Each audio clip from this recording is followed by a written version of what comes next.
நேசம் நிறைந்த உள்ளத்தால் நீளம் நிறைந்த மணிகண்டத்து ஈசனடியார் பெருமேனை எல்லா உயரும் தொலையெடுத்து தேசமுய திருத்தொண்ட தொகை முன்பணைத்த திருவாலன் வாசமலர்மென் கழழ்வணங்க வந்த பிறப்பை வணங்குவாம். தூக்கு திருத்தொண்ட தொகை விரி வாக்கினால் சொல்ல வல்ல பிரான் எங்கள் பாக்கிய பயனாம் பதிகுன்றைவாள் செக்கிழாரடி சென்னிருத்துவாம்.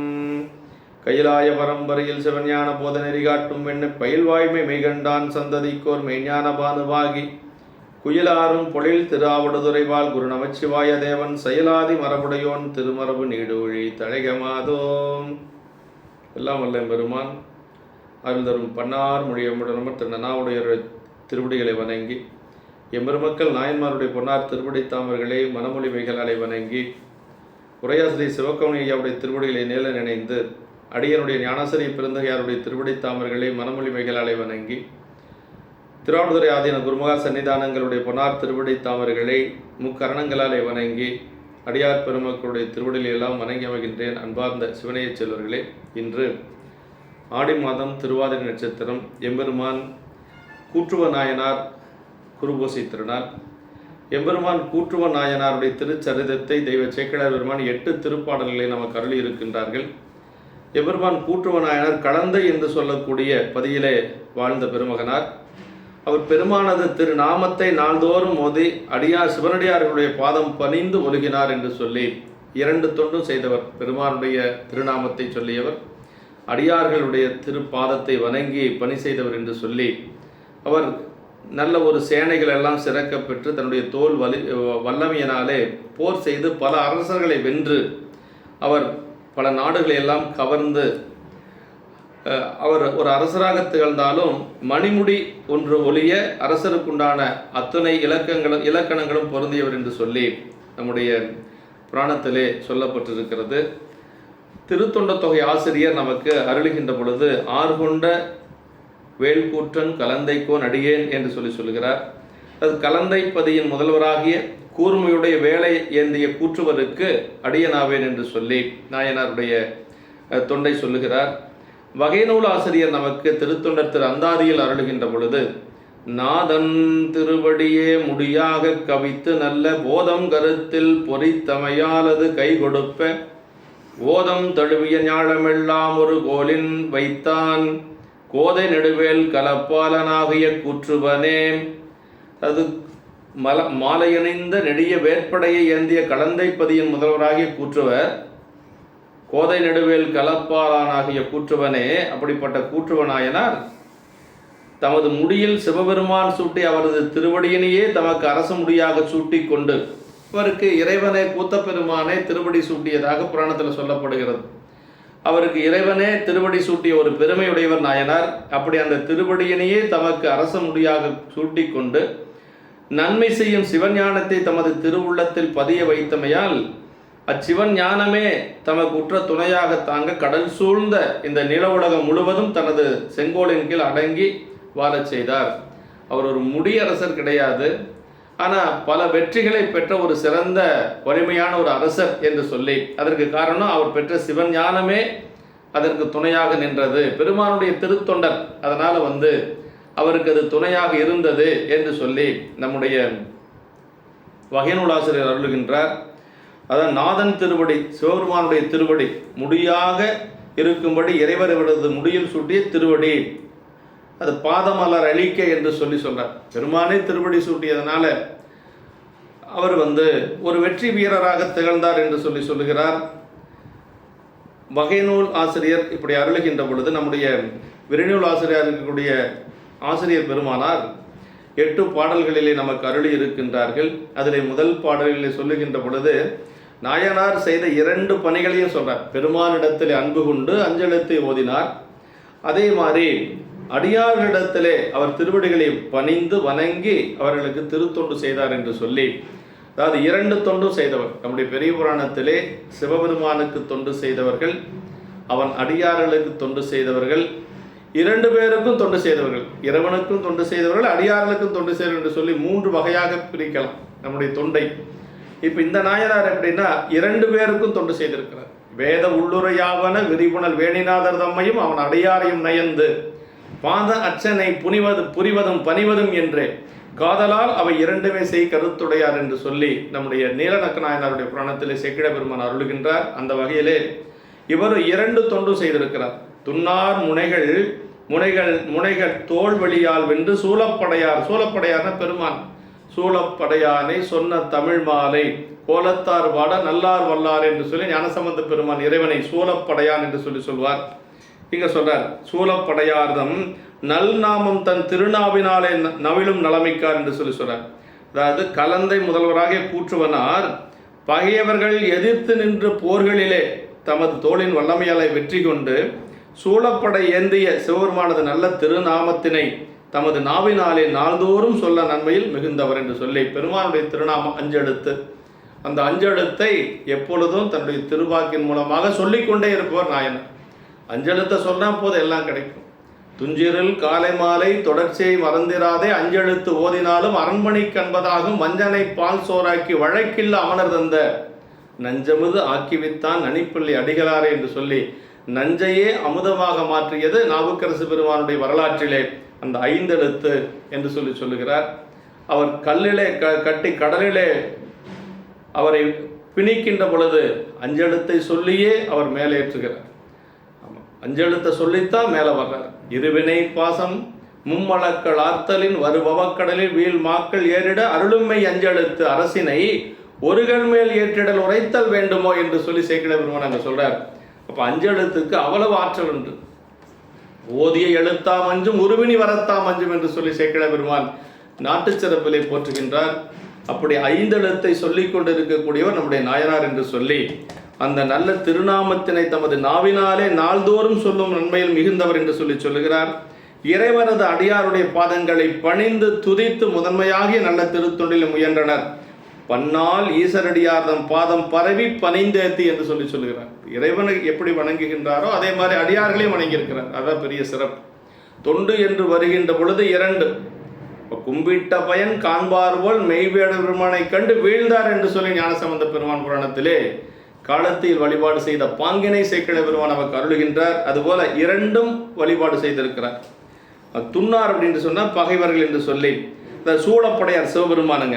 நல்நாமம் அதாவது சிவநாமம் அரண் நல்ல நாமம் நமிற்றி உயிர்ந்தேன் அன்றே என்று சொல்லி நீலக்குடி தேவாரத்தில் சொல்லப்படுகிறது. அது என்ன நல் நாமம்னா நன்மைனா என்னன்னா வீடு வேற்றை கொடுக்கக்கூடியது 5 எழுத்து. ஞானமே நெறிதான் யாருக்கும் நமச்சிவாய சொல்லாம் என்று சொல்லி ஞானசம்பந்த பெருமானுடைய சரித நிறைவிலே சேக்கிழ பெருமான் போற்றுகின்றார்.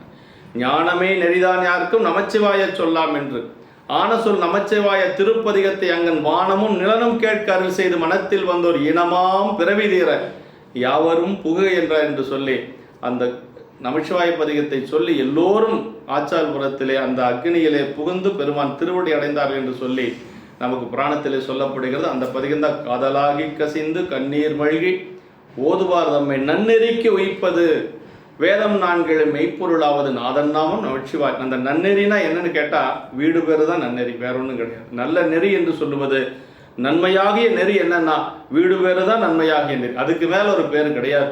பெருமான் திருவடி தான் நன்னெறி என்று சொல்லி அந்த 5 எழுத்து தான் நல்ல நாமம் என்று சொன்னால் 5 எழுத்தே நல்ல நாமம். ஆமாம், திருநாவில் சிவனது நல்ல நாமம் நவிலப்பெறும் பேரு பற்றி திருநாவுக்கரசு நாயனார் சொல்றார். அதை கருவாய் கிடந்து உன் களைய நினையும் கருத்துடையன் உருவாய்த்தெறிந்து உந்தன் நாமம் பயின்றேன் உணதருளால் திருவாய் ஒளிய சிவாய நமையென்று நீரணிந்தேன் தருவாய் சிவகதினி பாதிரி புலியூர் அரணே என்று சொல்லி திருநீர் பூசுகின்ற பொழுது கூட வெறுமனே பூசக்கூடாது, 5 எழுத்து சொல்லித்தான் திருநீர் பூசணும் என்று சொல்லி நாவுக்கரசு பெருமான் தன்னுடைய தேவாரத்தில் அருளுகின்றார். அதாவது நல்ல நாமம் திருவைந்தெழுத்து பிறவி பிணைக்கு மருந்தாதலில் நல்ல நாமம்னார். அந்த 5 எழுத்தை சொன்னோன்னா நமக்கு பிறவி நீங்கிவிடும் என்று சொல்லுகிறார். அடியார் பாதம் பணிந்தேத்தி அடியார்களை வணங்கி வழிபட்டு அமுதூட்டுதல் முதலையான செய்தி. அடியார்கள் எப்படி வழிபாடு செய்யணும்னு இளையான்குடி நாயனார் புராணத்தில் சேக்கிழ பெருமாவுக்கு போற்றுகின்றார். கொண்டு வந்து மனை புகுந்து குலாபு பாதம் விளக்கியே மண்டு காதலின் ஆதனத்திடை வைத்த அர்ச்சனை செய்தபின் உண்டினாலு விதத்தில் 6 சுவைதரத்தினில் ஒப்பில்லா அண்டர்நாயகர் தொண்டரிச்சையில் அமுது செய்ய அளித்துள்ளார் என்று சொல்லி சேக்கிழ பெருமான் நமக்கு அந்த புராணத்திலே போற்றுகின்றார். இப்படி அடியார்களை வணங்கி வழிபட்டு பாத பூஜை செய்து அமுதூட்டுவது நம்முடைய மயிலாப்பூரிலே சிவனேசனார் நீண்ட நாட்கள் பிள்ளை பேர் இல்லாத இருந்ததனால் அவர் என்ன செய்தார் என்று சொன்னால் இறைவனை வழிபாடு செய்தார். அதே போல அடியார்களை வழிபாடு செய்தார். அதனால் அந்த குழந்தை பிறந்தது என்று சொல்லி சேக்கிழ பெருமான் நமக்கு போற்றுகின்றார். அருந்தவங்கள் செய்து அறனடியாருக்கு அச்சனை உழப்பிழ செய்த நலத்தால் கரியவாம் குழலால் மனைவியார் வயிறனும் கமலத்து புதிய பூமகள் என ஒரு பெண்கொடி உதித்தாள் அப்படின்னார். குழந்தை பேர் இல்லை என்று சொன்னால் அடியார்களை அழைத்து பாத பூசை செய்து அவர்களுக்கு அன்னம்பாளைப்பு செய்தால் கண்டிப்பாக குழந்தை பேர் கிடைக்கும் என்று சொல்லி அடித்து சொல்லுது பெரிய புராணம்.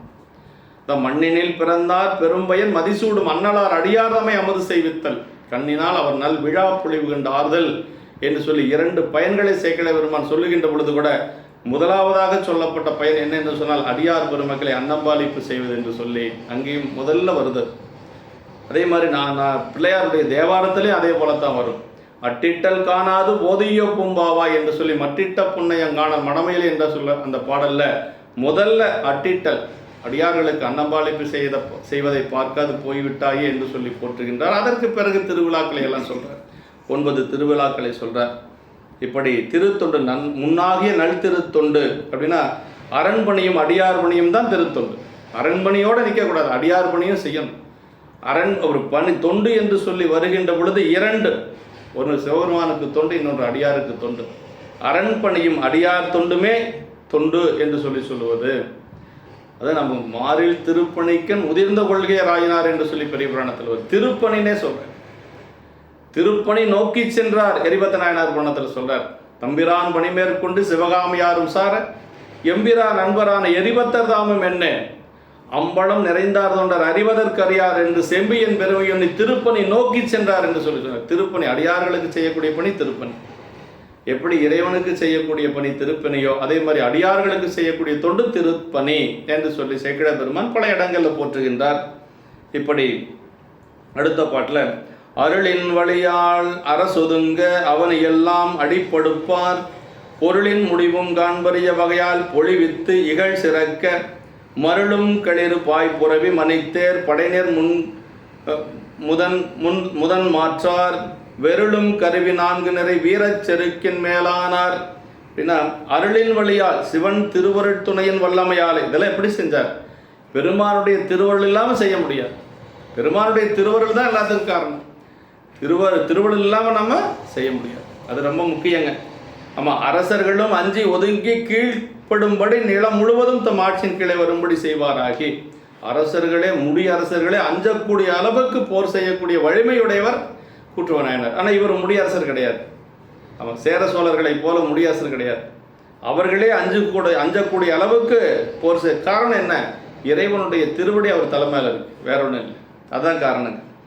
ஆமாம், பொருள்களின் எல்லையும் காண முடியாத வகையினாலே விளங்க சேர்த்து போரில் வென்றி பெரும்படியாக மருட்சி செய்யும் யானைகள், பாய்ந்து செல்லும் குதிரைகள், அழகிய தேர்கள், படைவீரர் என்றவை முதலாகிய பகையரசர்கள் அஞ்சி ஒதுங்கத்தக்க 4 வகை படை கருவிகளும் நிறைந்திருந்தார் என்று சொல்றாருங்க. அருளின் வழியால் அது ரொம்ப முக்கியம். இதுக்கெல்லாம் என்ன காரணம்? இறைவனுடைய திருவருள் வேணுங்க. ஆமாம், அதுதான் ரொம்ப முக்கியங்க. சிவன் திருவருள் துணை செய்தமையால் அதன் வலிமையாலே அது கை கொடுக்கும். சிறு தொண்ட நாயனாருடைய புராணத்தில் அவர் வாதாபி சென்று போர் செய்து அங்கு வெற்றி பெற்று வருகிறார். அப்படி வருகின்ற பொழுது அரசர் கேட்கிறார், இவரால் மட்டும் எப்படி சென்ற இடங்களில் எல்லாம் வெற்றி பெற்று திரும்ப முடிகிறது அப்படின்னு சொல்லி கேட்கின்ற பொழுது அங்கே இருக்கக்கூடியவர்கள் சொல்றாங்க, மதியணிந்தார் திருத்தொண்டு வாய்த்த வலி உடைமையினால் எதிரிவருக்கு இவ்வுலகில் இல்லை என எடுத்துரைத்தார் அப்படின்னு. பெருமானுக்கு தொண்டு செய்து கொண்டு இருக்கக்கூடியவர், அதனால் அவரை எதிர்த்து போர் செய்யக்கூடியவர்கள் இந்த உலகத்தில் இல்லை என்று சொல்லி அங்கே இருக்கக்கூடியவர் எல்லோரும் சொல்லுவார்கள். அதை கேட்டார். அது வரைக்கும் அரசருக்கு அவர் ஒரு சிவனடியார் அப்படின்னு தெரியாது. அது கேட்ட உடனேயே அரசர் சொன்னாராம், தம்பிரான் திருத்தொண்டர் என கேட்ட தார்வேந்தன் உம்பருவரான் அடியாரை ஒளியாக அறியாதை கெட்டொழிந்தேன் என்று சொல்லி உடனே எனக்கு இத்தனை நாள் சிவனடியார் தெரியாது என்று சொல்லி உடனே அவரை அழைத்து முழு நேரமாக சிவபெருமானுக்கு தொண்டு செய்ய பொன்னும் பொருளும் கொடுத்து அனுப்பினார் என்று சொல்லி புராணத்திலே சொல்லப்படுகிறது. அப்படி இந்த வெற்றிக்கெல்லாம் என்ன காரணம் என்று சொன்னால் ஒரே காரணம், பெருமானுடைய திருவடி அவர் தலைமையில். அதுதான் அதே இயல்பகை நாயனார் புராணத்தில் அவர் ஒருவரே அந்த அத்துணை சுற்றத்தார்களையும் வெட்டி வீழ்த்துவார். ஒருவரே எப்படி எல்லாத்தையும் வெட்டி வீழ்த்த முடியும் அப்படின்னா சுழன்று சுழன்று போர் செய்து எல்லாத்தையும் வீழ்த்துவார். அதுக்கு காரணம் சொல்றார் சேக்கிழார் பெருமான், சிவன் கடல் புனைந்த வீரர் அப்படின்னு சொல்லி சொல்றார். பெருமான் திருவடி அவர் தலைமையில் இருக்கான், அதனால் அவரால் அப்படியெல்லாம் போர் செய்ய முடிகிறது என்று சொல்லுவார். இப்படி அவ்வளவு சிறப்பாக வீரச்செருக்கு என்று சொல்றார். வீரத்தினால் உண்டாகி இருமாப்பு பெருமிதம், இது தள்ளத்தக்க குற்றங்கள் உண்டாகி குணமன்று வீரம் என்று அடைமொழி புணர்ச்சி குடிச்சு ஓதுகிறார் என்று சொல்றார். அடுத்த திருப்பாட்டில், வென்றி வினையன்மை கூற வேந்தர் முனைகள் பழமுறுக்கி சென்று தும்பை துறை முடித்தும் செருவில் வாகை திறங்கெழுமே மன்றல் மாலை மிளைந்தவர்தம் வளநாடெல்லாம் கவர்ந்து முடியொன்று மொழிய அரசர் திருவெல்லாம் உடையராயினார். முடி மட்டும் கிடையாது, முடியரசர்களுக்கு மட்டும்தான் முடி, சேர சோழ பாண்டியர்களுக்கு மட்டும்தான் முடி, மற்றவர்களுக்கு முடி கிடையாது. அப்படி வெற்றி பெறும் செயலில் மேன்மேலும் பெருகும்படி வேந்தர்களுடன் பொறுகின்ற போர்கள் பலவற்றிலும் முடியச் சென்று அரசர்களோடவெல்லாம் போர் செய்து பல வெற்றிகளை எல்லாம் அடைந்து அதை போருக்கு செல்லுகின்ற பொழுது தும்பை பூச்சூடும் துறையில் போர் தொழில்கள் முடித்து போருக்கு செல்லுகின்ற பொழுது தும்பை மலர் அணிந்து கொண்டு போகிறது ஒரு வழக்கு, இது தொல்காப்பியத்தில் இருக்கு. வெற்றி பெற்று வருகின்ற பொழுது வாகை மலர் சூடிக்கொண்டு வருவாங்களாம். வெற்றி வாகைன்னு சொல்லணும் இல்லைங்களா, அந்த வாகை மலர் சூடிக்கொண்டு வந்தால் வெற்றி பெற்று வருகிறார் அரசர் அப்படின்னு சொல்லி அர்த்தம். அப்படி வருவாராம் நாயனார். தும்பை துறை முடித்து, தும்பை துறை என்பது போரினை உணர்த்தி நின்றது. இது நெய்தல் திணையின் புறன் மைந்து பொருளாக வந்த வேந்தனை சென்று தலையளிக்கும் சிறப்பீற்று என்று சொல்லி தொல்காப்பியத்தில் சொல்லப்பட்டிருக்கு. ஆமாம், வாகை திறம் கிளம்பி மன்றல் மாலை பகைவரை வெள்ளுதலை குறிக்கும் புறத்தினை வாகை மாலை என்று சொல்லி இப்படி ரெண்டையும் சொல்றாருங்க. அப்படி சேக்கிழார் பெருமான் அந்த தொல்காப்பியெல்லாம் அவர்கள் நன்கு அறிந்து அதற்கு தகுந்தார் போல இந்த பாடலை அமைச்சிருக்கிறார். அரசர் திருவெல்லாம் அரசடையாளங்களே அன்றி அரச செல்வங்களும் அங்கங்களும் முதல் எல்லாம் என்று சொல்றாருங்க. ஆமாம், இப்படியெல்லாம் நாயனார் போருக்கு சென்று வெற்றி பெற்று வரக்கூடிய ஒரு நிலையில் இருக்கிறார். அப்படியெல்லாம் பல வெற்றிகள் பெற்றிருக்கிறார். மல்லன் ஞாலம் புறக்கின்றார் மணிமா மவுளி புனைவதற்கு தில்லைவாள் அந்தனர் தம்மை வேண்ட அவரும் செம்பியதம் தொல்லை நீடும் குலமுதல்வோர்கன்றி சூட்டோ முடியென்று நல்காராகி சேரளந்தன் மலைநாடு அணையன் அண்ணுவார். அதாவது இவர் செழுமையுடைய இந்த நிலை உலகத்தை காக்கின்றவராக அந்த நவமணிகளை உடைய பெரிய மகுடத்தை சூட்டுவதற்காக தில்லைவாத அந்தனர்களை வேண்ட. அதாவது நவமணிகள் பொறிக்கப்பட்ட மகுடம் அங்கே சிதம்பரத்தில் இருக்கு. அந்த கிரீடத்தை தனக்கு சூட்ட வேண்டும் என்று சொல்லி தில்லைவாழந்தனத்தில் கேட்கின்ற பொழுது அவங்க என்ன சொல்றாங்க அப்படின்னா, இருமரமும் தூயவர்களாய, அதாவது அவர்கள் சோழர்களது தொன்று தொட்டு வரும் குல முதல்வர்களுக்கு அல்லாமல் பிறருக்கு முடிசூட்ட மாட்டோம் என்று முடியனை சூட்டாராய். அவர்கள் எப்படின்னா தில்லைவாழந்தர்கள் சோழ மன்னர்களுக்கு மட்டும்தான் முடிசூட்டுவது அப்படிங்கிற ஒரு நியதி வச்சிருக்கிறாங்க. அந்த நியதியிலிருந்து அவங்க தவற மாட்டாங்க. இப்போ அரசனை மறுத்ததுனால தங்களுக்கு ஏதாவது ஆபத்து வந்துருமே என்று சொல்லி அவங்க என்ன பண்ணாங்கன்னா, சேர மன்னத மலைநாட்டை சென்று எல்லாரும் சேர நாட்டுக்கு கேரளா நாட்டுக்கு போயிட்டாங்க. இங்கே அந்த முடிகளை எல்லாம் காப்பதற்கு பூசை செய்வதற்கு மட்டும் ஒருவரை நியமித்து விட்டு எல்லாரும் அங்கே போயிடுறாங்க. அதான் இங்கே சொல்கிறாரு. ஆமாம், அப்படி எல்லாரும் அங்கே போயிடுறாங்க. அதான் சொல்கிறார், அப்படி ஒருமையுடைய உரிமை கொண்ட தில்லைவாழ் அந்தனர்கள் தங்களுக்குள் ஒரு குடியினை பெருமை கொண்ட அந்த மணிமகுடத்தினை அருமையாக காவல் புரியும்படி தங்கி இருக்கும். அப்பவும் பாருங்க, எல்லாரும் போகலை, அந்த ஒரு முழு குடும்பத்தை அதை பத்திரமா பார்த்துக்குங்க, அந்த மணிமகுடம் சோழர்களுக்குரியது என்று சொல்லி அவர்கள் தங்க வச்சுட்டு இருமரபும் தூயவர்களாகி அவர்கள் சேர நாட்டில் சேர்ந்த பின்பு வரும் ஐயப்பாட்டின் மனம் தளர்ச்சி அடைந்து கூற்றுவனார் தில்லையம்பலத்தில் ஆடல் கொண்ட திருவடியை பணிவாராய். அப்போ என்ன செய்கிறார் அவர்? தில்லைவாழ் அந்தனர்களை கேட்குறாரு அந்த மணிமுடி சூட சொல்லி. அவர்கள் சூடலை, அதனால் மீண்டும் அவர் கூத்த பெருமான்கிட்ட போய் கேட்குறாரு, இந்த மாதிரி எனக்கு நீங்கள் முடிசூட்ட வேண்டும் என்று சொல்லுகின்ற பொழுது யாருக்கிட்ட அரசர்கள் யாருக்கிட்ட அடியாராக இருக்கிறதுனால பெருமான்கிட்ட தான் கேட்க முடியும். அதனால் கூத்த பெருமான்கிட்ட கேட்குறார். ஆமாம், அற்றை நாளிரவின்கண் அடியேந்தனக்கு முடியாக பெற்ற வேறு மலர்பாதம் பெறவே வேண்டும் என பரவும் பற்று விடாது துயில்வோர்க்கு கனவில் பாத மலரளிக்க உற்றவர் அருளால் அவை தாங்கி உலகமெல்லாம் தனிப்புறந்தார். சாமிகிட்ட போய் கேட்குறாரு. இப்போ அவங்க சூட்டியிருந்தா கூட தில்லைவாழ் அந்தனர்கள் அந்த மணிமகுடத்தை மேலே வச்சுருப்பாங்க, அவ்வளோதான். ஆனால் அவங்க சூட்டாதனால இவர் சாமிகிட்ட போகிறாரு. சாமிகிட்ட போனதுனால அவர் திருவடி கிடைக்குது. எவ்வளோ பெரிய பாக்கியம் பாருங்க. இறைவனுடைய திருவடி கிடைக்கணுங்கிறது அவருக்கு ஒரு விதி. அதனால் பெருமான் திருவடி கிடைக்கணுங்கிறதுக்காகவே அவர்கள் மறுத்த மாதிரி ஒரு நிகழ்வு.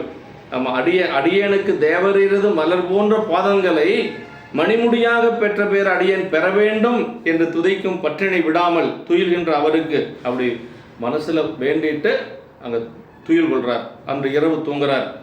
கனவில் பாதமலரளிக்க, கனவிலே இறைவர் தமது பாதங்களை முடியாக சூட்டியருள, இறைவர் தன்னுடைய திருவடிகளையே முடியாக அவருக்கு எவ்வளவு பெரிய பெருமை! அடியாருக்கு பெருமான் அருளக்கூடிய அருள் பாருங்க. அதாவது அருள் செய்ய வருகின்ற பொழுது பெருமான் அளவற்று வருவார், மகிழ்ந்து வருவார். அதுதான் பெரிய அடியார்களுக்கு அருள் செய்ய வருகின்ற பொழுது பெருமான் அப்படியே மகிழ்ச்சியோடு வருவாராம். இரவு நேரத்தில் வந்து சூட்டியிருக்கிறார். இரவு நேரத்தில் எந்த நேரம் பார்க்க மாட்டார். கொடுக்கணும்னு பெருமான் நினைச்சிட்டாருன்னா எந்த நேரம் வேணாலும் கொடுப்பார். அதான் கனாவிலே இறைவர் தமது பாதங்களை முடியாக சூட்டியருள, பொருந்திய திருவருளினாலே அப்பாதங்களையே மணிமுடியாக தாங்கிக் கொண்டு உலகம் எல்லாவற்றையும் தனியாட்சி புரிந்தார் என்று சொல்லி சொல்றாரு.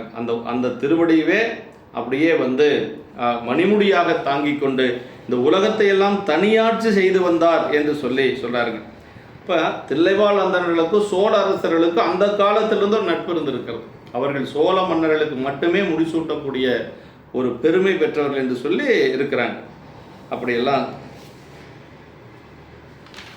நாயனார் வந்து இப்போ பெருமானே அவருக்கு முடிசூட்டிட்டார். மணிமுடிகள் எல்லாம் சடப்பொருளாய் அழியுந்தன்மை என மலர்பாதம் அவ்வாறன்றி ஞானமயமாய் என்றும் அழியாத வன்மையுடையது ஆதலின் பேரு என்றார் என்று சொல்லி, அதாவது மணிமுடிகள் எல்லாம் சடப்பொருள் தானே, இப்போ பெருமான் தன்னுடைய திருவடியவே தலைமையில சூட்டியிருக்கிறார். அப்படின்னா அதுதான் நம்முடைய நாயனாருக்கு அவர் செய்த ஒரு பெரும் அந்த சிவ புண்ணியம். இப்போ அவருக்கு அந்த திருவடி கிடைச்சிருக்குதுங்க. பாதமலர் தாங்கினார், ராமனது பாதுகை தாங்கி பரதன் உலகாண்டான் என்ற ராமன் கதை பகுதி என்று நினைவு கூறப்பாலது. இப்போ ராமனுடைய அந்த பாதுகையை தாங்கி பரதன் வந்து அந்த உலகத்தை ஆண்டதாக கம்பராமாயணத்தில் வரும் இல்லைங்களா? அது மாதிரி இப்போ கூத்த பெருமானுடைய திருவடியை தன்னுடைய தலைமையில் தாங்கி கூட்டுவ நாயனார் இந்த உலகத்தை ஆட்சி செய்ய போகிறார் என்று சொல்லி சொல்கிறாருங்க. ஆமாம். அம்பொன்னீடும் அம்பலத்துளார் ஆரா அமுத திருநடம் செய் தம்பிரானார் புவியின் மகிழ் கோயில் எல்லாம் தனித்தனியே இம்பர் ஞானம் கழிகோரை எய்தும் பெரும் பூசனை இயற்றி உம்பர் மகிழ அரசளித்து உமையால் கணவனடி சேர்ந்தார். அப்படியே அவர் வந்து பொன்னாலை என்ற திரு அம்பலத்தில் ஆரா அமுதமாகிய நடனத்தை செய்கின்ற பெருமானார் இந்த நில உலகத்தில் மகிழ்ந்து வீற்றிருக்கின்ற கோயில்களில் எல்லாம் தனித்தனியாக இந்த உலகத்துயிர்கள் இன்பமடையும்படி பொருந்துகின்ற பெரும் பூசனைகளை செய்வித்து எல்லா சிவாலயங்களுக்கும் படித்தரங்கள் செய்கிறார். பெரும் பூசனைகள் விடாது அவர்கள் வந்து நாயனார் செய்து கொண்டு வருகிறார். அப்படி ஏன்னா நம்முடைய துங்க ஆகமங்கள் மூலமாக அந்த பூசனைகள் செய்தார் என்று சொல்லி நகர சிறப்பில் மனுநீதி சோழர் செய்த பூசனைகளை பற்றி சொல்வார். ஒவ்வொரு ஆலயங்களுக்கும் ஆகமத்தில் விதித்தபடி பூசனைகள் நிரம்ப செய்தார் என்று சொல்லி வரும். அது மாதிரி இங்கே வந்து இன்பம் இந்த உலகத்து உயிர்கள் இன்பமடையும்படி பொருந்துகின்ற பெரும் பூசனைகளை செய்வித்து தேவர்கள் மகிழும்படி அரசாட்சி செய்து, தேவர்களெல்லாம் மகிழக்கூடிய அளவுக்கு அரசாட்சி அப்படின்னா வேள்விகள் செய்து நிறைய அவிகள் கொடுப்பது, தேவர்களுக்கெல்லாம் மகிழும்படியாக அவி கொடுப்பது, வேள்வியில் அவி கொடுப்பது தேவர்கள் மகிழ்விப்பதற்காக. இப்போ தேவர்களும் அந்த மகிழக்கூடிய அளவு அரசாட்சி செய்து உமையால் கணவனடி சேர்ந்த உமைபாகராகிய சிவருமான் திருவடி சேர்ந்தனர் என்று சொல்லி நித்தியம் நைமித்தியம் காமியம் என்று சொல்லி 3 வழிபாடு. நித்திய வழிபாடு எப்பொழுதும் எதிர்பாராக்கம் செய்யக்கூடியது, நைமித்தியம் என்று சொல்வது விழா காலங்களில் செய்யக்கூடியது, காமிய வழிபாடு என்று சொல்லுவது அந்த ஒரு நோக்கத்தின் மூலமாக இந்த காரியம் வெற்றி பெற வேண்டும் என்பதற்காக செய்யக்கூடியது காமிய வழிபாடு. அந்த நைமித்தியம் என்று சொல்லுவது ஆலய வழிபாடெல்லாம் அதில் நைமித்தியத்தில் வரும்.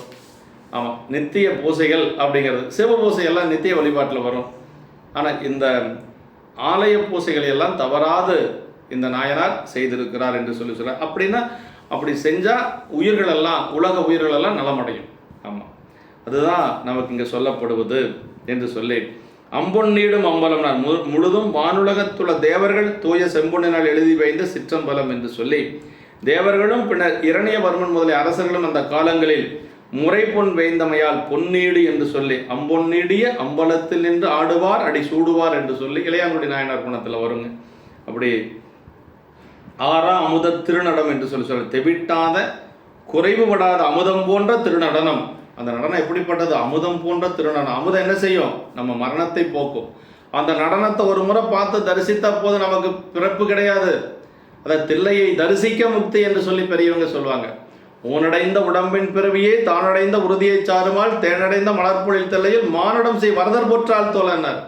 இந்த ஊனடைந்த உடம்பின் பிறவி எப்போ உறுதியாகும்னா, அந்த கூத்த பெருமானுடைய திருவடி ஒரு முறை வணங்கினா போதுங்க.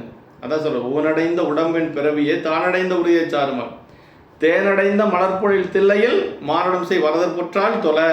வரதர்னா வரங்களை அள்ளி அள்ளி கொடுக்கக்கூடிய கூத்த பெருமான். அவனுடைய திருவடியை ஒரு முறை வணங்கிட்டோம்னா நமக்கு இந்த ஊனடைந்து இந்த உடம்பு எடுத்ததனுடைய பயன் முடிஞ்சது, அவ்வளோதான். மீண்டும் பிறப்புக்கு நம்ம வரணுங்கிறது இல்லை. அதுதான் சொல்கிறேன். அதான் தில்லையை தரிசிக்க முக்தி என்று சொல்லுவாங்க.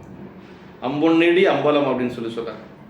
தேவர் அமுதமும் சில காலம் நீடிக்க மரணமின்றி வைப்பனும் பிறவிக்கு ஏதுவாவது அதில் மரணத்துக்கு ஏதுவாவது திரு நடனம் அவ்வாறன்றி என்றைக்கும் பிறவியில் மீளாத நிலையுடன் பேரின்பம் தருவது. அது ரொம்ப முக்கியங்க. அந்த அமிர்தம் கூட கொஞ்ச நாளைக்கு மரணம் இல்லாமல் இருக்கலாமே ஒழிய மரணமே இல்லாமல் இருக்க முடியாது. மரணம் என்று சொன்னால் மீண்டும் பிறப்பு ஒன்று உண்டு. ஆனால் இங்கே இறைவன் திருவடிங்கிறது அப்படி அல்ல. பிறப்பும் கிடையாது, மரணமும் கிடையாது, பிறப்பும் கிடையாது. இறைவன் திருவடிக்கு போகலாம் அப்படின்னு சொல்கிறார். ஆறா அமுத திருநடம் அப்படின்னார். ஆறா அமுத திருநடம் என்று சொல்லி அதான் சொல்கிறார். தம்பிரானார் அவரது திருவடியே முடியாக சூடியமையால் தமது பெருமான் என்று சொல்கிறார். இறைவர் கோயில்களில் பூசை வலுவாது நிகழச் செய்தல் அரசரது கடமைகளில் ஒன்றுங்கிறார். எங்குமாக இருந்தவர் பூசனைக்கு அங்கன் வேண்டும் நிபந்தம் ஆராய்ந்து உலான் துங்க ஆகமம் சொன்ன முறைமையால்.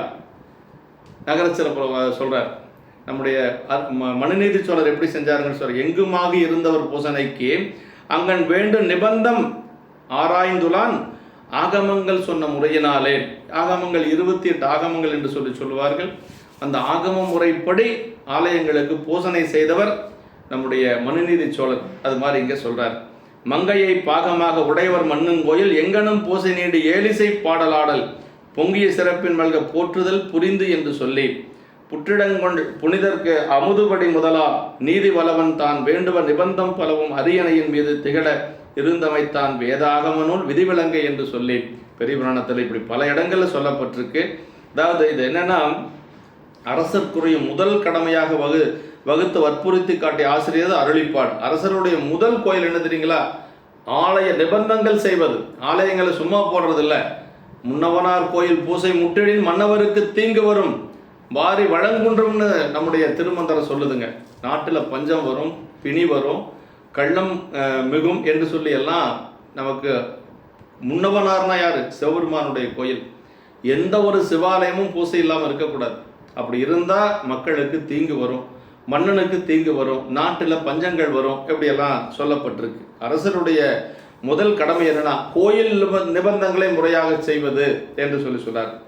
ஒரு கோயிலுக்கான திருவமுது முதலியவற்றை எல்லா கோயில் சுவாமிகளுக்கும் கைகாட்டும் கோயில் அதிகாரிகள் இதனை நோக்கி ஒழுகுவார்களாக என்று சொல்றார். இம்பர் ஞாலம் கலை சிறக்க பரார்த்த பூசை. இதுக்கு பேர் பரார்த்த பூசைன்னு பேருங்க. நம்ம வீட்டிலேயே செய்து கொள்ளுவது ஆன்மார்த்த பூசை. ஆன்மார்த்த பூசை முடிச்சுட்டு தான் பரார்த்த பூசைக்கு வரணும். ஆமாம், பரார்த்த பூசை என்று சொல்லுவது அந்த சிவாச்சாரியர்கள் ஆலயத்திலே செய்வது பரார்த்த பூசை. நமக்கு உரித்தானது ஆன்மார்த்த பூசை என்று சொல்லுவார்கள். அப்படி பரார்த்த பூசை கோயில் பூசையில் உலகம் வாழ அரசரால் செய்யப்படுவது.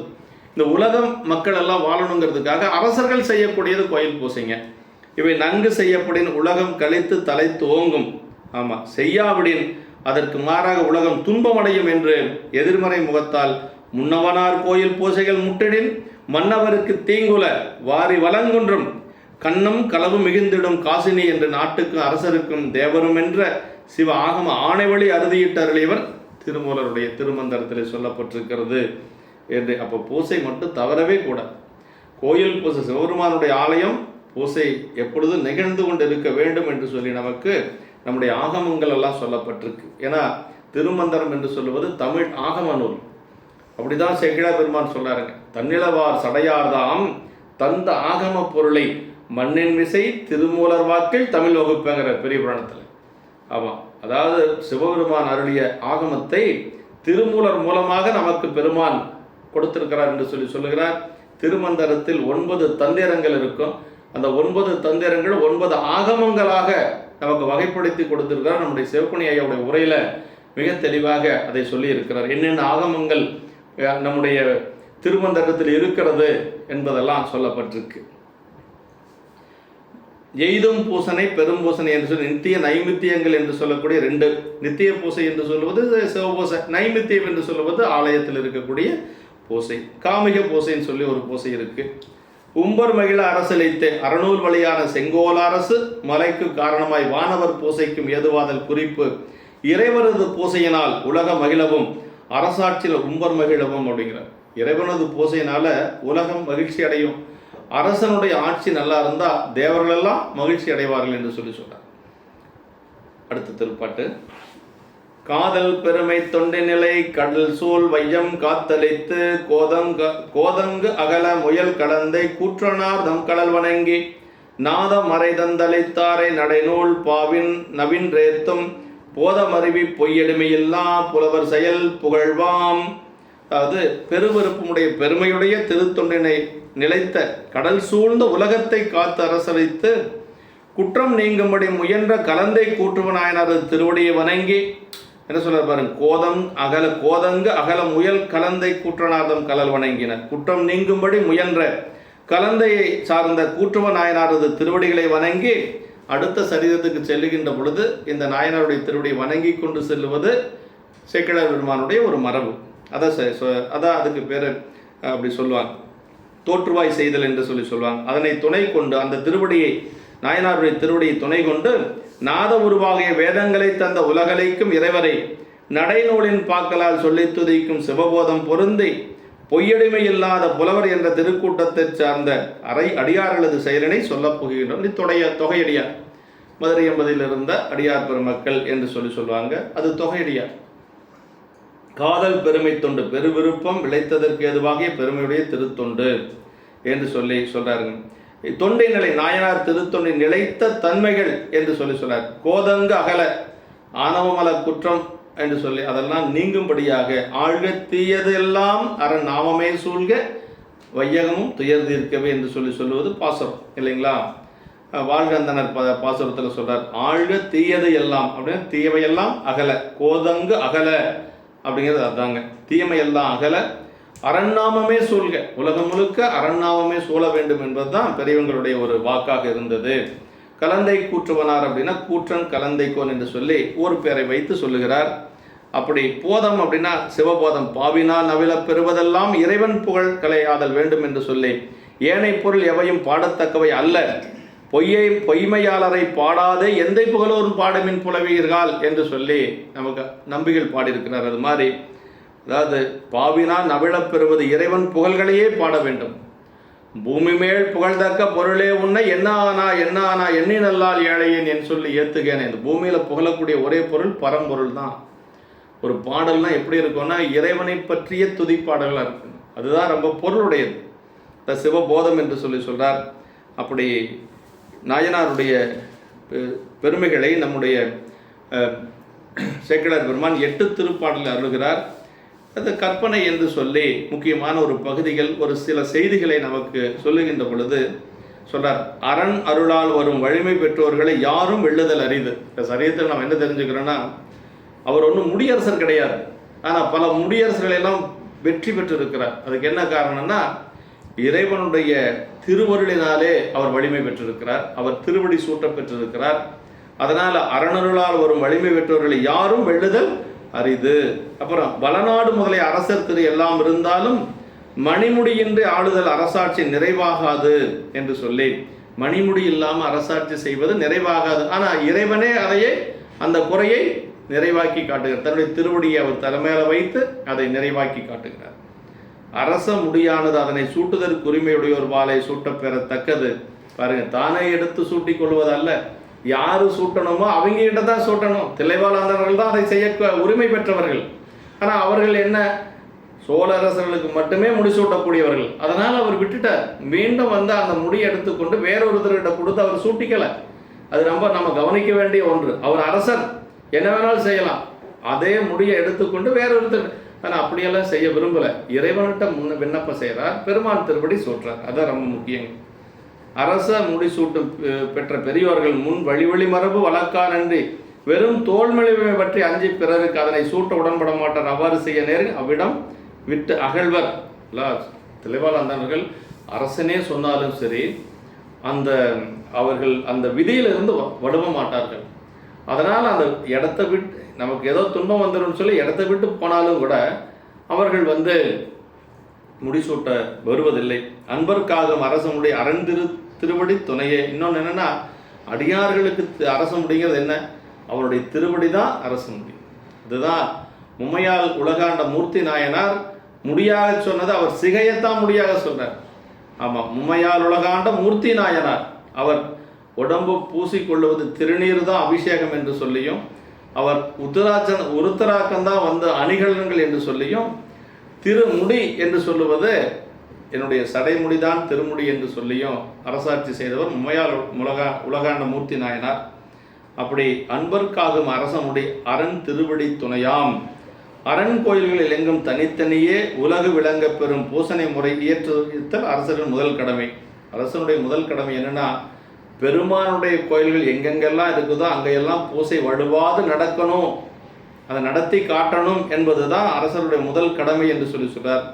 நல்ல அரசாட்சியினால் வானோரும் மகிழ்வடைவர். நல்ல அரசன் இந்த நாட்டை ஆட்சி செய்கின்றான் என்று சொன்னால் வானவர்களும் மகிழ்வார்கள்.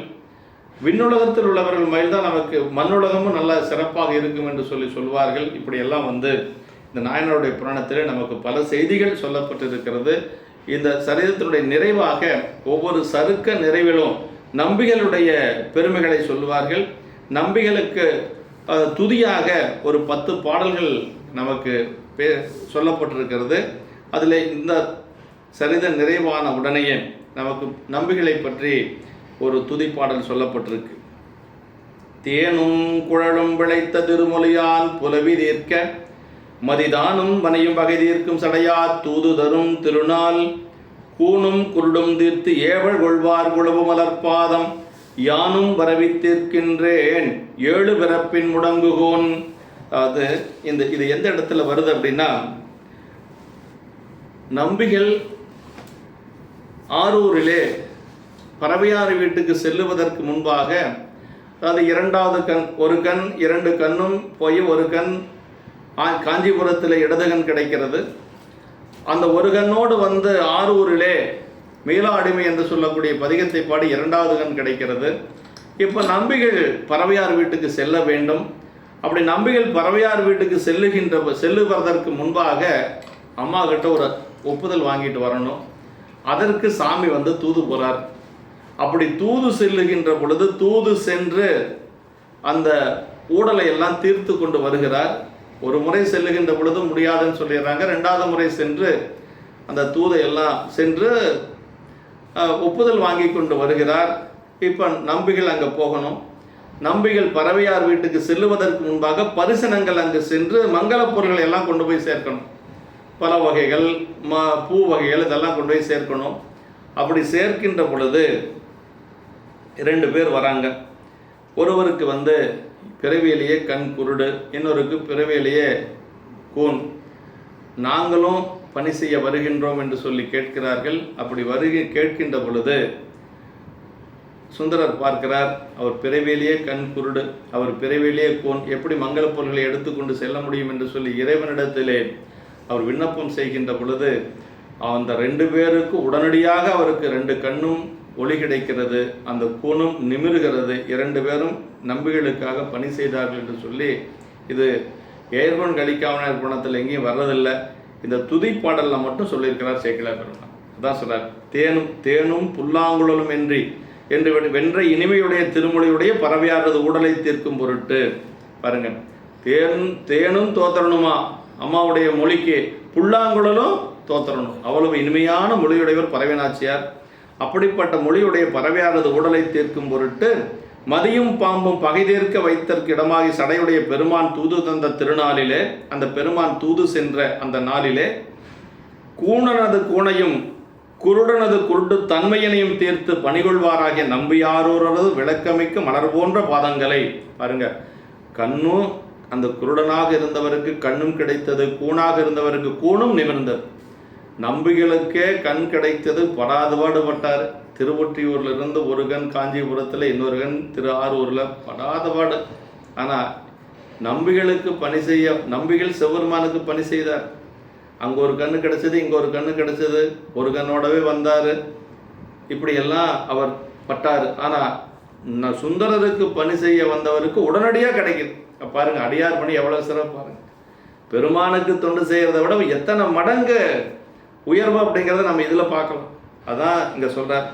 அப்படி கூணனது கூனையும் குருடனது குருட்டு தன்மையினையும் தீர்த்து பணிகொள்வாராகி நம்பி ஆரூரது விளக்கமிக்க மலர் போன்ற பாதங்களை யானும் துதித்து 7 வகை பிறப்பினும் உட்பட்டு முடங்கி கிடக்கும் தன்மையாகிய கூண் தன்மையினையும் அவற்றினுள் செலுத்தும் அறியாமையாகிய குருட்டு தன்மையும் தீர்த்து கொள்கின்றேன். சேக்கிழார் பெருமான் சொல்றாருங்க, என்னுடைய 7 பிறப்பில் இருக்கக்கூடிய ஊனத்தை எல்லாம் நான் நீக்கிக்கிறேன்.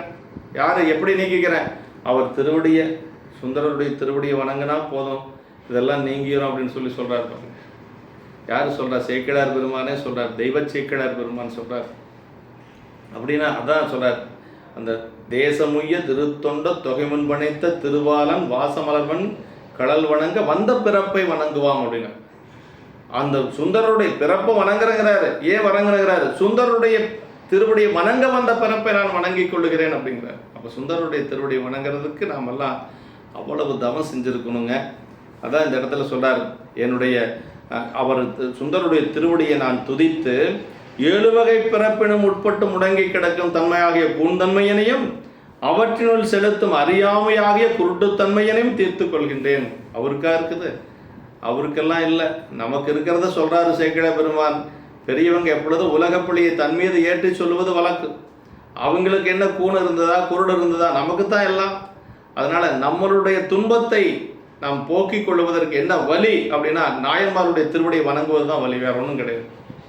நம்மளுடைய துன்பத்தை போக்கிக் கொள்ள ஒரே வழி நாயன்மாருடைய திருவடியை வணங்குறது தான். அதுதான் சேக்கிழார் பெருமான் நமக்கு இங்கே வலியுறுத்தி காட்டுகிறார் என்று சொல்லி, தேனும் மொழியினர் குழலினது குழலினது யாழினது என்பத மக்கள் மழலை சொல் கேளாதவர் நம்முடைய வள்ளுவ பெருமான் சொல்றார்.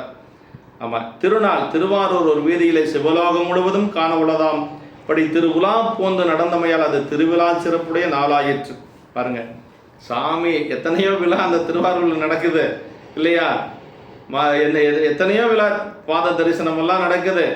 ஆரூர் பெருமானுடைய திருத்தேர், ஆலித்தேர், வித்தகர் இல்லையா, அதெல்லாம் நடக்குது. ஆனால் இந்த சாமி தூது போனது ஒரு பெரிய விழாங்கிறார். அது ஒரு பெரிய திருவிழா அப்படிங்கிறார் சேக்கிழார் பெருமான். நம்ம உரையாசிரியர் சொல்றார், தூது தரும் திருநாள் அப்படின்னார். சேக்கிழார் பெருமான் சொல்றார் இல்லையா, தூது தரும் திருநாள். அப்போ அது விழா போல ஒரு நாள். சிவபெருமானே கால்கடுக்க நடந்தார் இல்லையா, அது பெரிய விழா. அதான் சொல்றாரு.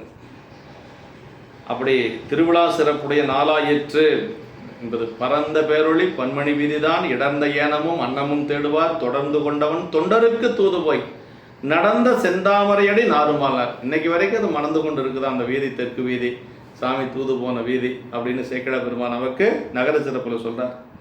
ஆமாம், இது இறைவர் தூது சென்றருளிய நாளில் நிகழ்ந்ததோர் அருட்செயல். இவ்வரலாறும் காரணமும் முன் வகை நூலில் வகுக்கப்பட்டன.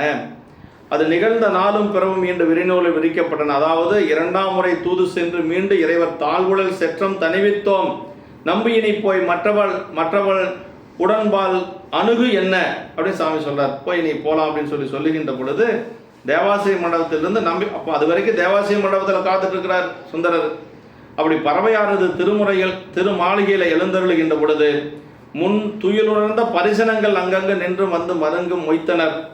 அப்படி பரிசனங்கள் எல்லாம் அங்கு வந்து மொய்க்கின்ற பொழுது அங்கு குழுமிய பரிசனங்களில் ஒரு கூணனும் குருடனும் ஏவ பெற்றனர் என்று சொல்லி அவ்விருவரும் தமது உடல் குறையினால் ஏந்தி செல்ல மாட்டாமை விண்ணப்பிக்க நம்பிகளது அருளினால் முறையே கூணும் குருடும் தீர்க்க பெற்று ஏவல் கொள்ள பெற்று உய்ந்தனர் என்பது இந்த பாடலில் இருக்குங்க. அதான் சொல்ல, இவ்வாறன்றி இவ்வரலாற்றை பறவையார் திருமாலையில் கூணன் ஒருவனும் குருடன் ஒருவனும் இருந்தனர் என்றும் அவர்கள் நம்பிகளுக்கு மாலையும் அடைக்காயும் கொடுத்து வந்தனர் என்றும் அவர்கள் புலவிதிருக்க இறைவர் தூது சென்றானால் கூணும் குருடன் நம்பிலால் தீர்த்தரப்பட்டனர் என்றும் உரைத்தனர் முன்னுரை. அது எப்படியோ இருந்தாலும் நீங்கியது, கூணும் குருடும் நீங்கியது அந்த நாள் தான் அப்படிங்கிறது தெளிவு.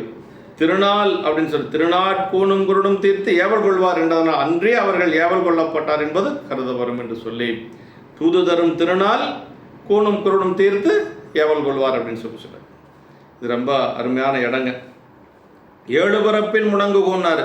பிறப்பின் முடங்குன்றது 7 வகை பிறப்புகளிலேயும் எல்லையற்ற முறை. அவ கற்ப குழிகளிலே உடலம் வளைவுபட ஒடுங்கி முடங்கி கிடத்தல் அப்படின்னார். அப்படி எப்படி கற்ப பையில நேராக நிற்க முடியும்? அப்படி கூணி குறுகி அப்படி கிடக்கும். அதுதான் 7 பிறப்பின் முடங்குகோன் என்று சொல்லி சொல்றாரு. அதான் சொல்றார். அதாவது பிறப்பின் முடங்குகோன் தீர்க்கின்றேன் அப்படிங்கிறது எனது பிறப்பினை ஒழித்துக் கொள்ளுகின்றேன், தீர்க்கின்றேன். சுந்தருடைய திருவடி வணங்கினா பிறப்பு நீங்குங்கிறார். அதான் ரொம்ப முக்கியங்க. ஆமாம், இது குருடும் தீர்க்கின்றேன், குருடாவது பிறவி நீக்கும் வழியறியாதபடி அறிவை மறைத்து நிற்கும் ஆணவ படலம், அந்த ஆணவ படலம் ஆணவமான படலம் என்று சொல்லி அதுவும் நீக்கிக் கொள்ளுகிறேன் என்று சொல்லி நம்பிகளது திருவடி வழிபாடு பிறவியறுக்க வல்லது என்பது கூன் உடற்குறையினையும் குருடு உயிர்க்குறையினையும் குறையினையும் காட்டும். கூன் என்று சொல்லுவது உடம்பனுடைய குறை, குருடு என்று சொல்லுவது ஆணவ மல மறைப்பு, அதைத்தான் குருடுங்கிறார். ரெண்டையும் நீக்கிக் கொள்ளுகிறேன் என்று சொல்லி நம்முடைய செகட பெருமானை நமக்கு அருளுகின்றார் என்று சொன்னால், இந்த திருப்பாடல் மூலமாக சுந்தரருடைய திருவடியை வணங்கினால் நமக்கு என்ன நன்மை கிடைக்கும் என்பது நமக்கு தெளிவாக புரியுதுங்க. அதனால் நம்பிகளுடைய திருவடிகளை வணங்கி, கூட்டுவ நாயனாருடைய பொன்னார் திருவடி தாமர்களை மனமொழி மெய்களாலை வணங்கி, நம்முடைய குருமகா சன்னிதானங்களுடைய பொன்னார் திருவடிகளை மனம் மொழி மெய்களாலை வணங்கி, அடியார் பெருமக்களுடைய திருவடிகளெல்லாம் வணங்கி அமைகின்றோம். என்றும் இன்பம் பெருகும் இயல்பினால் ஒன்று காதலித்து உள்ளமும் மங்கிட மன்றுளார் அடியாரவர் வான்புகள் நின்றதெங்கும் நிலவி உலகலாம். திருச்சிற்றம்பலம்.